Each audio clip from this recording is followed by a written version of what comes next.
صفحہ نمبر 19، آیت نمبر ہے 143۔ آیت نمبر ہے 143۔ بسم اللہ الرحمن الرحیم۔ الحمد للہ رب العالمین والصلاة والسلام علی سید الانبیاء والمرسلین وعلی آلہ واصحابہ اجمعین۔ اما بعد فاعوذ باللہ من الشیطان الرجیم، بسم اللہ الرحمن الرحیم۔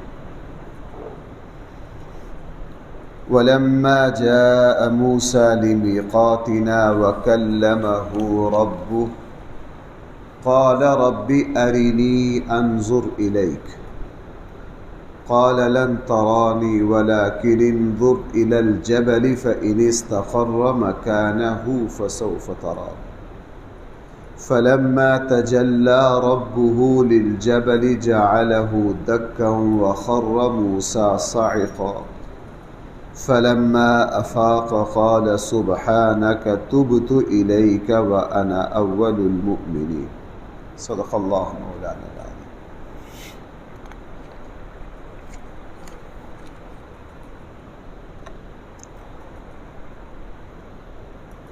اللہ جل جلالہ نے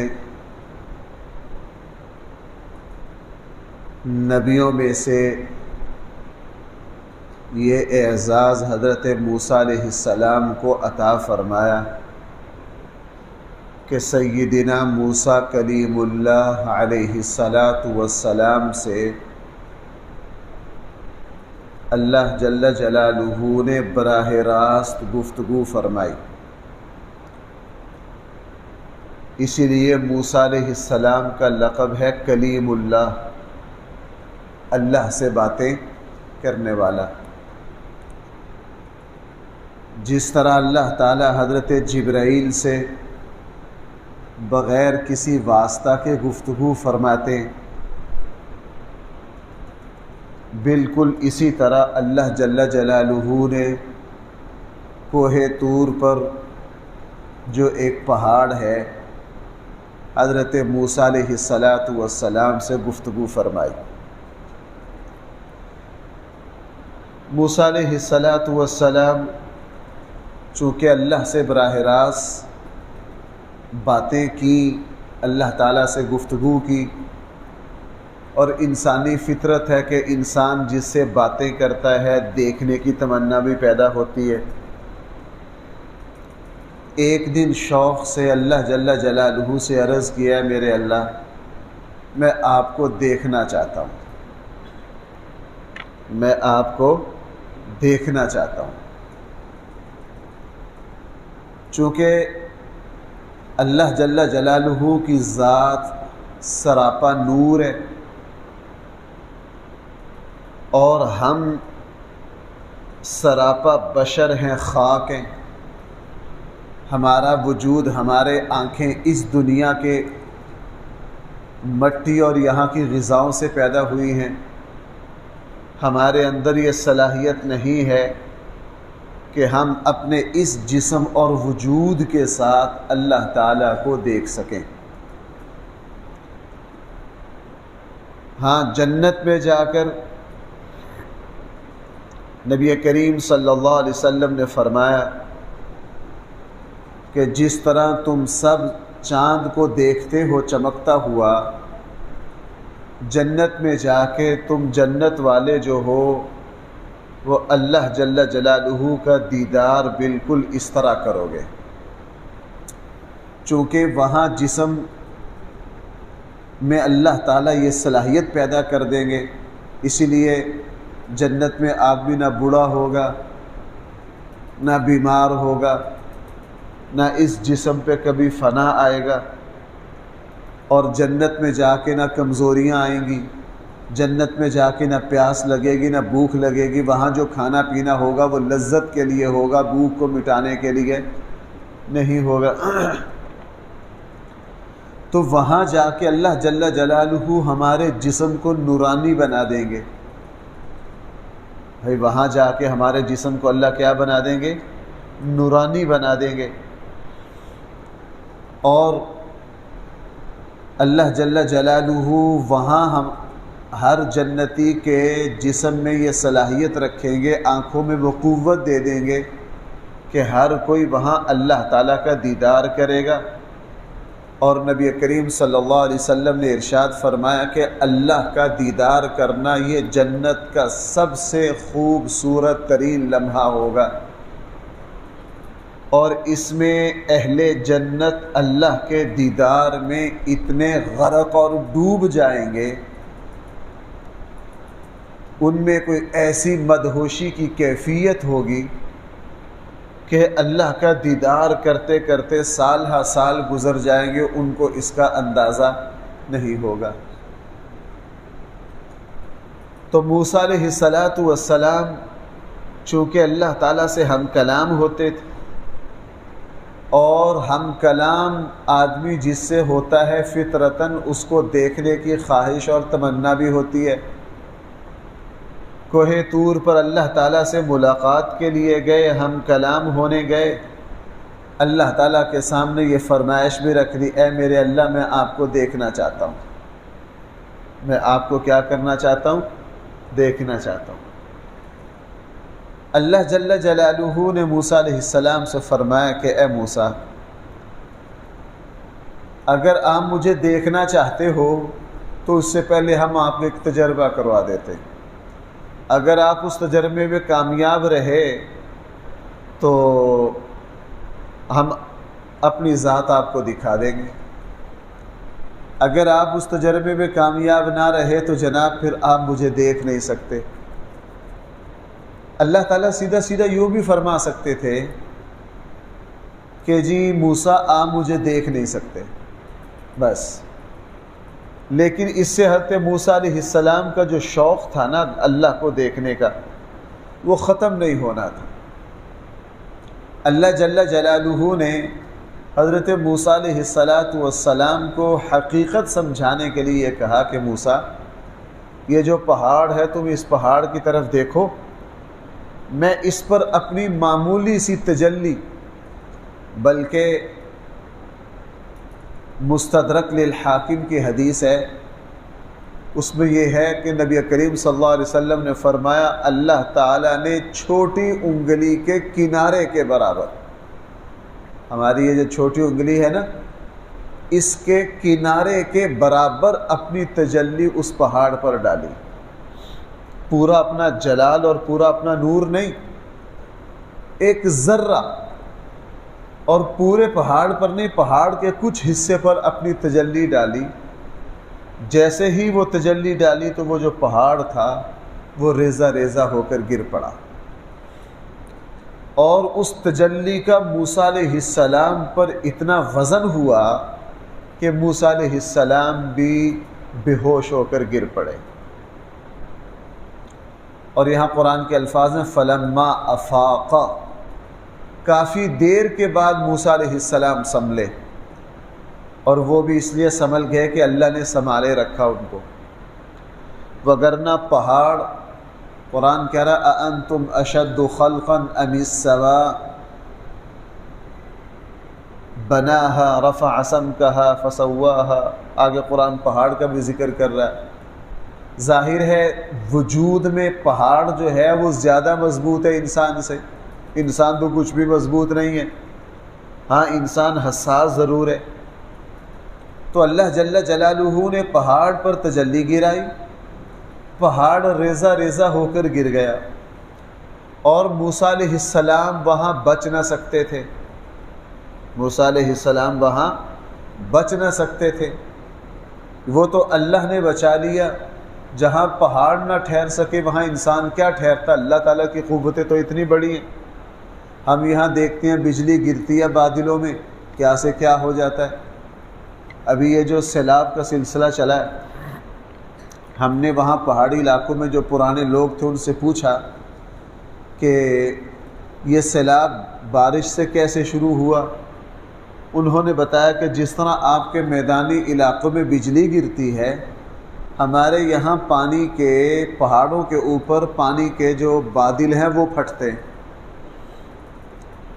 اور اللہ تعالیٰ کی طرف سے اللہ کی قدرت کا ایسا عجوبہ ہے کہ جس وقت پہاڑ کے اندر موجود پانی اور بادل کے اندر موجود پانی میں ان میں کوئی مثبت اور منفی قوتیں ٹکراتی ہیں آپس میں، جس طرح بجلی کی تاریں ہوتی، اور جب وہ قوتیں ٹکراتی ہیں تو بادل پھٹ جاتا ہے، اور چند لمحات میں بادل اتنا پانی پھینکتا ہے پہاڑ پر کہ جس سے پورے پہاڑ کے یکدم ندیاں نالوں میں طغیانی آ جاتی۔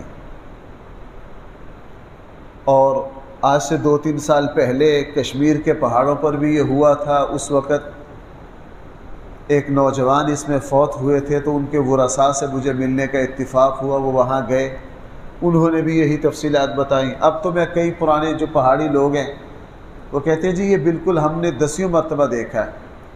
اب بھی ایسے ہوا ہے کہ کلام کے پہاڑ پر جو بادل ہے وہ پھٹا ہے، اور اس میں سے پتہ نہیں کتنے لاکھ کیوسک پانی پورے پہاڑ پر گرا ہے، اور یکدم ادھر نقصان بھی اس لیے زیادہ ہوتا ہے کہ وہ اتنی تیزی سے گرتا ہے، اور پھر پہاڑ کے ندیاں، نالے، چشمے، دریاؤں میں چند لمحات میں طغیانی آتی ہے اور دوسروں کو اطلاع نہیں ہوتی۔ تو بھائی دنیا میں جب یہ پہاڑ پھٹنا اور بجلی کا چمکنا،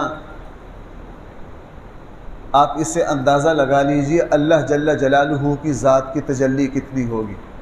بہرحال موسیٰ علیہ السلام بے ہوش ہو گئے۔ جب ہوش میں آئے تو فوراً سمجھ گئے کہ مجھے اپنے اللہ سے یہ فرمائش نہیں کرنی چاہیے تھی۔ فوراً اللہ تعالیٰ سے معذرت کی، معافی مانگی۔ اللہ تعالیٰ سے بھائی کیا کی؟ معذرت کی اور معافی مانگی، چونکہ تجربے نے بتا دیا کہ اس دنیا میں رہتے ہوئے میں اللہ کو دیکھ نہیں سکتا۔ قرآن کریم نے یہاں اس واقعے کا ذکر کیا، اور موسیٰ علیہ السلام کی اس فرمائش سے مجھے اور آپ کو یہ حقیقت سمجھ آ گئی کہ ہمارے اللہ کا جلال کتنا ہے، ہمارے اللہ کا جلال کتنا ہے۔ حقیقت یہ ہے کہ اگر اللہ تعالیٰ اپنے جلال کی تجلی اس پوری کائنات پر فرمائیں تو زمین و آسمان جل کر خاک ہو جائیں، ریزہ ریزہ ہو جائیں۔ اس سے مجھے اور آپ کو سمجھ جانا چاہیے کہ ہمارے اللہ کی قوت اور ہمارے اللہ کا جلال کتنا ہے۔ یہ جو اللہ تعالیٰ نے نظام پورا ہمارے سامنے رکھا ہے، اس کی کوئی حیثیت نہیں ہے اللہ کے سامنے۔ اللہ تعالیٰ اس طرح کے ہزاروں جہان لمحات میں پیدا کر سکتے ہیں۔ جس طرح کے آسمان ہمیں نظر آ رہے ہیں، اللہ تعالیٰ اس طرح کے لاکھوں آسمان پیدا کر سکتے ہیں۔ ہمیں اللہ کی قوت کا، اللہ کی طاقت کا، اللہ کی قدرت کا اندازہ نہیں ہے۔ ہم تو یہ دنیا کی چھوٹی چھوٹی چیزوں کو ہی سارا جہان سمجھ بیٹھتے ہیں نا۔ انبیاء علیہ السلام چونکہ اللہ کی قوت اور طاقت کو سمجھتے ہیں، اسی لیے نبی کسی سے ڈرتے نہیں۔ انبیاء علیہ السلام کو اللہ کے علاوہ کسی اور کا خوف، اور جو اللہ کے مقرب بندے ہوتے ہیں وہ چونکہ اللہ کی طاقت اور قوت کا اندازہ رکھتے ہیں، اس لیے وہ مخلوق سے کسی سے ڈرتے نہیں ہیں۔ بلکہ میں آپ سے یہ بات عرض کروں، جتنا بندہ مومن کے دل میں اللہ کی معرفت، اللہ کی پہچان، اللہ کی قدرت، اللہ کی طاقت آتی رہتی ہے، انسان مخلوق سے اتنا ہی بے خوف ہو جاتا ہے۔ وگرنہ فرعون اتنا زبردست بادشاہ ہے، لیکن موسیٰ علیہ السلام بالکل نہیں ڈرے فرعون سے۔ کوئی نبی کسی سے نہیں ڈرتا۔ کیوں نہیں ڈرتا؟ اس لیے کہ انبیاء علیہ السلام کو اللہ کا تعارف حاصل ہوتا ہے، اللہ کی پہچان حاصل ہوتی ہے۔ اس لیے قرآن کریم میں ارشاد فرمایا وَلَمَّا جَاءَ مُوسَىٰ، اور جب آئے موسیٰ علیہ السلام لِمِيقَاتِنَا، ہمارے وعدے کے مطابق، وَكَلَّمَهُ رَبُّهُ، اور موسیٰ علیہ السلام سے باتیں کی موسیٰ کے رب نے، قال ربی، موسیٰ علیہ السلام نے عرض کیا اے میرے رب ارینی، آپ ذرا مجھے اپنی ذات دکھائیے، انظر الیک، میں آپ کی طرف دیکھنا چاہتا ہوں، میں آپ کو دیکھنا، اللہ کی ذات کو تو دیکھنا بڑی دور کی بات ہے بھائی۔ حدیث میں آتا ہے، صحیح حدیث میں، بخاری میں بھی اس کا ذکر ہے، رسول اللہ صلی اللہ علیہ وسلم نے حضرت جبرائیل کو اصل حالت میں جب دیکھا، حضرت جبرائیل سے جب فرمائش کی نا رسول اللہ صلی اللہ علیہ وسلم نے کہ جبرائیل میں تجھے اصل حالت میں دیکھنا چاہتا ہوں، تو حضرت جبرائیل نے حضور علیہ السلام سے فرمایا اللہ کے نبی آپ اس کا تحمل نہیں کر سکیں گے، بہتر ہے آپ مجھے نہ دیکھیں۔ بھائی حضرت جبرائیل کی کوئی اوقات ہے اللہ کے سامنے؟ کوئی حیثیت ہے؟ نہیں ہے۔ سدرۃ المنتہا پر جا کر حضرت جبرائیل نے کیا کہا تھا؟ جناب اس سے آگے اللہ کا جلال اتنا ہے، اگر میں جاؤں گا میرے پر۔ اب حضرت جبرائیل اتنے بڑے ہیں، حدیث میں ہے کہ 400 پر ہیں۔ بھائی کتنے پر ہیں؟ صحیح بخاری کی جو روایت ہے 400 پر ہیں۔ اور یہ جو اس پورے جہان کا زمین و آسمان کا خلا ہے نا، یہ حضرت جبرائیل کے صرف 4 پروں کی گنجائش رکھتا ہے۔ حضرت جبرائیل اپنے 4 پر کھولتے ہیں، مشرق اور مغرب، جنوب اور شمال کو ڈھانپ لیتے ہیں، اور باقی 396 پر حضرت جبرائیل کے ابھی باقی ہیں۔ تو اللہ کی ذات کی طاقت کو کیا سمجھنا، یہاں تو حضرت جبرائیل سے اللہ کے نبی نے فرمائش کی میں آپ کو دیکھنا چاہتا ہوں۔ حضرت جبرائیل نے عرض کیا اللہ کے حبیب آپ نہ دیکھیے۔ حضور نے پھر فرمائش کی، کہا چلو اچھا، صحیح بخاری میں اس کا ذکر ہے، آپ اپنا رخ دوسری طرف پھیریے۔ دوسری طرف پھیرا، پھر فرمایا کہ چلو اب آپ مجھے دیکھ لیجئے۔ دیکھا تو حضرت جبرائیل کا وجود جو ہے وہ آسمانوں سے اوپر پورے خلا کو بھر لیا، اور رسول اللہ صلی اللہ علیہ وسلم پر ایسی ہیبت طاری ہوئی کہ آپ علیہ السلام کو یہ محسوس ہوا کہ جیسے مجھے بے ہوشی ہو جائے، آنکھوں کے آگے اندھیرا آ گیا، حضرت جبرائیل کا اتنا بڑا وجود۔ اور پھر حضرت جبرائیل اپنی اصل حالت میں آ گئے۔ تو ہم تو فرشتے کو نہیں دیکھ سکتے، اللہ کو کہاں دیکھیں گے؟ ہم تو بھائی فرشتے کو، تو کہا انظر الیک، میں آپ کو دیکھنا چاہتا ہوں۔ قال، اللہ تعالیٰ نے فرمایا لن ترانی، آپ مجھے نہیں دیکھ سکتے، آپ کو تجربہ کروا دیتے ہیں۔ ولکن انظر الی الجبل، آپ پہاڑ کی طرف دیکھیے، فإن استقر مکانہ، اگر وہ پہاڑ اپنی جگہ ٹھہرا رہا، فسوف ترانی، پھر آپ مجھے دیکھ سکیں گے۔ فلما تجلی ربہ، پھر اللہ تعالیٰ نے تجلی ڈالی اپنی پہاڑ پر، یعنی خود اپنا پورا چہرہ ابھی ظاہر نہیں کیا بھائی، صرف کیا ڈالی ہے؟ تجلی۔ جعلہ دکا، وہ پہاڑ ریزہ ریزہ ہو گیا۔ وخر موسیٰ صاعقا، اور موسیٰ گر پڑے بے ہوش ہو کر۔ فلما افاق، پھر جب موسیٰ ہوش میں آئے، قال سبحانک، فوراً عرض کیا اے میرے اللہ آپ پاک ہیں، اللہ کی پاکی بیان کی، اے میرے اللہ آپ میں کوئی خامی نہیں ہے۔ دیکھو بھائی میری بات ذرا سننا، ہر نبی کو جب یہ احساس ہوتا ہے نا کہ مجھ سے کوئی کمی ہو گئی ہے، میری طرف سے کوئی تھوڑی بہت زیادتی والا معاملہ ہو گیا، ہر نبی اللہ کے سامنے معذرت کو سبحانک سے شروع کرتا ہے۔ اے میرے اللہ آپ میں کوئی عیب نہیں، میرے اندر عیب ہے۔ حضرت یونس علیہ السلام نے جب اللہ سے معافی مانگی تو بھائی وہاں جملہ کیا ہے؟ لا الہ الا انت سبحانک۔ اسی سے یہ سمجھ میں آیا ہم جب بھی اللہ تعالیٰ سے اپنے گناہوں کی معافی مانگیں تو اللہ تعالیٰ کی تقدیس بیان کرے۔ بھائی کیا بیان کریں؟ تقدیس کا معنی اللہ کی پاکی کو بیان کرے۔ اے میرے اللہ آپ ہر عیب سے پاک ہیں، آپ میں کوئی خامی نہیں ہے، ساری کوتاہیاں میری ہیں، حضرت موسیٰ علیہ السلام سمجھ گئے کہ مجھے اللہ سے یہ فرمائش کرنی نہیں چاہیے، مجھ سے کوتاہی ہو گئی ہے، مجھے اللہ سے یہ فرمائش نہیں کرنی چاہیے تھی۔ بے ہوش ہو گئے۔ ہوش میں آتے ہی بھائی اللہ تعالیٰ سے معذرت کہاں سے شروع کی؟ سبحانک، اے میرے اللہ آپ ہر عیب سے پاک ہیں، تبت الیک، میں آپ سے کی طرف توبہ کرتا ہوں، وَأَنَا أَوَّلُ الْمُؤْمِنِينَ، اور میں سب سے پہلے ایمان لانے والوں میں سے ہوں۔ اے اللہ میں آپ کی تجلی، آپ کے جلال سب کچھ کو مانتا ہوں۔ تو قرآن کی اس آیت نے میرے اور آپ کے سامنے یہ بات کھول دی کہ ہم اس دنیا میں رہتے ہوئے اللہ کو دیکھ نہیں سکتے۔ اس لیے آپ نے بھائی علماء سے یہ جملہ سنا ہوگا کہ ہمیں اللہ کی ذات پر غور کرنے کی اجازت بھائی ہے کہ نہیں ہے؟ اللہ کی صفات پر غور کریں گے، اللہ کی ذات پر غور، ہمیں اللہ کی صفات 100% سمجھ آتی ہیں۔ اللہ نے میرے اور آپ کے اندر یہاں صلاحیت ہی اتنی رکھی ہے۔ وہ مشہور مقولہ ہے، پتہ نہیں یہ ثابت ہے یا نہیں، لیکن چونکہ عقل کے مطابق بیان کیا جا سکتا ہے۔ حضرت علی رضی اللہ عنہ سے کسی نے یہ کہا تھا کہ اللہ کی ذات کیسی ہے، اللہ کی ذات کو ہم کیوں نہیں دیکھ سکتے؟ اس طرح کے سوالات اس زمانے میں تھے۔ تو حضرت علی رضی اللہ عنہ نے اس شخص کو کہا کہ یہ پیالہ پکڑو۔ وہ پیالہ پکڑا، اس کے اندر 1 کلو کی گنجائش تھی۔ کہا اس میں پانی ڈالو۔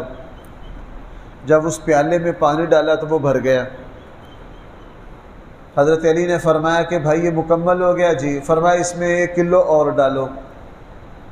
اس نے کہا جی 1 کلو کا برتن ہے، 1 کلو پانی ڈال لیا، مزید کلو کہاں سے ڈالوں؟ کہنے لگا نہیں ڈال کر دکھاؤ۔ وہ کہنے لگا حضرت میں 1 کلو اس میں گنجائش ہے، کلو پانی تو آ گیا۔ تو حضرت علی نے فرمایا جناب جب آپ اس برتن میں 1 کلو پانی ڈالنے کے بعد مزید پانی ڈال نہیں سکتے تو میری اور آپ کی عقل کی گنجائش ہی اتنی ہے کہ میری اور آپ کی عقل اس دنیا میں اللہ کی صفات کو تو سمجھ سکتی ہے، اللہ کی ذات کو سمجھ نہیں سکتی۔ اس لیے میں آپ کو اللہ کی ذات نہیں سمجھا سکتا۔ اس لیے فرمایا جناب آپ اللہ کی صفات پر غور کرو، اللہ کی ذات پر غور، بلکہ حدیث میں منع کیا ہے۔ ہمارے آقا صلی اللہ علیہ وسلم نے فرمایا شیطان تمہارے پاس آئے گا، تمہیں یہ کہے گا کہ اللہ کی ذات کے ہاتھ پاؤں کیسے ہیں، چہرہ کیسے ہے، تمہیں اللہ کی ذات پر غور کرنے کی دعوت دے گا۔ اگر تم اللہ کی ذات پر غور کرنا شروع کرو گے گمراہ ہو جاؤ گے۔ اس لیے تم میں سے کوئی بھی اللہ کی ذات پر غور نہ کرے بلکہ کس پر غور کرے؟ اللہ کی صفات پر، اللہ کی خوبیوں پر۔ اللہ تعالی ہم سب کو صحیح فہم عطا فرمائے۔ الحمدللہ رب العالمین، والصلاة والسلام علی سید الانبیاء والمرسلین وعلی آلہ واصحابہ اجمعین۔ ربنا آتنا فی الدنیا حسنہ وفی الآخرة حسنہ